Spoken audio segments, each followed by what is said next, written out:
आपको बताएंगे ट्रेडिंग क्या होती है, हम आपको सीख देंगे ट्रेडिंग क्या होती है और फिर कैसे आप धीरे धीरे इनके जाल में फंस जाते हैं।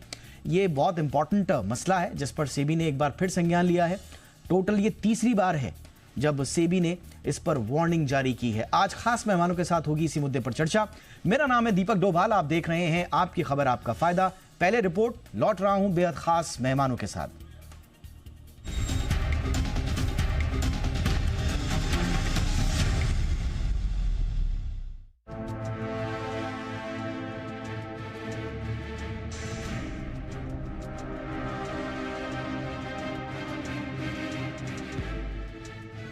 सेबी ने निवेशकों को एक बार फिर से आगाह किया है। हाल के सालों में यह तीसरी बार है जब सेबी ने वर्चुअल ट्रेडिंग, पेपर ट्रेडिंग और ट्रेडिंग गेमिंग प्लेटफॉर्म्स के बारे में लोगों को सतर्क रहने की चेतावनी दी है।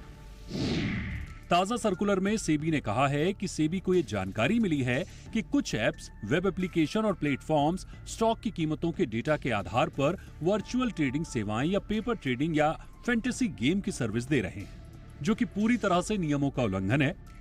सेबी का मानना है कि इस तरह की ट्रेडिंग जो शेयर मार्केट के भावों पर खेल खेल में ट्रेडिंग कराने का दावा करते हैं, इनसे हर हाल में निवेशकों को बचना चाहिए। सेबी का कहना है कि ये प्लेटफॉर्म्स न सिर्फ नियमों का उल्लंघन कर रहे हैं बल्कि कई भोले भाले निवेशकों को गुमराह भी कर रहे हैं। अब सवाल उठता है कि ये वर्चुअल ट्रेडिंग और पेपर ट्रेडिंग आखिर है क्या भला। दरअसल इन प्लेटफॉर्म्स का दावा होता है कि वो आपको बिना रियल मनी यानी असल पैसा लगाए शेयर मार्केट की समझ देंगे, यानी ट्रेडिंग का अनुभव कराएंगे। लेकिन हकीकत यह है कि कई लोग इससे मुनाफे की उम्मीद में जुड़ जाते हैं, जैसे कि वो असल में स्टॉक्स खरीद बेच रहे हों। कुछ लोग सिखाने के नाम पर इन्वेस्टर्स को जाल में फंसाते हैं, तो कुछ फैंटेसी गेम्स की तर्ज पर गेमिंग की आड़ में लोगों को शिकंजे में लेते हैं। ये प्लेटफॉर्म्स निवेशकों को लुभाने के लिए शेयर मार्केट के गेम बना रहे हैं, जिससे अनजाने में लोग फर्जी अनुभव और मुनाफे के चक्कर में अपनी मेहनत की कमाई गंवा बैठते हैं। ये सारा फर्जी खेल असल ट्रेडिंग जैसा दिखता तो है, लेकिन उसमें कानूनी सुरक्षा का कोई वजूद नहीं है।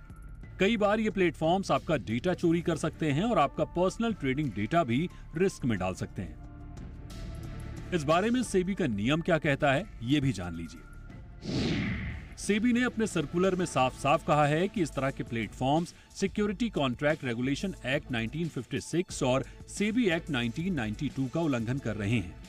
सेबी का कहना है कि इस तरह के प्लेटफॉर्म्स जो निवेशकों को बिना किसी रजिस्टर्ड इंटरमीडियरी के माध्यम से ट्रेडिंग का अनुभव कराते हैं, वो गैर कानूनी है। सेबी ने निवेशकों से अपील की है कि वो केवल उन प्लेटफॉर्म्स का उपयोग करें जो सेबी की ओर से रजिस्टर्ड और मान्यता प्राप्त है, क्योंकि अनरजिस्टर्ड प्लेटफॉर्म्स के जरिए कोई समस्या या धोखाधड़ी होती है तो निवेशक सेबी के रेगुलेटेड मंचों पर शिकायत दर्ज नहीं कर सकते और ना ही उन्हें एक्सचेंज से कोई सुरक्षा भी मिलती है। सेबी साल 2016 से ऐसे ही प्लेटफॉर्म से बचने की चेतावनी देता आ रहा है और एक बार फिर सलाह दी है कि निवेश केवल सेबी की ओर से रजिस्टर्ड प्लेटफॉर्म्स पर ही करें। जानकार मानते हैं कि अगर आप असल में ट्रेडिंग में उतरने का मन बना रहे हैं तो किसी भी तरह के अनरजिस्टर्ड प्लेटफॉर्म से बचना बेहतर है, क्योंकि ये भ्रमित कर निवेशकों को गलत दिशा में ले जाते हैं। ब्यूरो रिपोर्ट, जी मीडिया।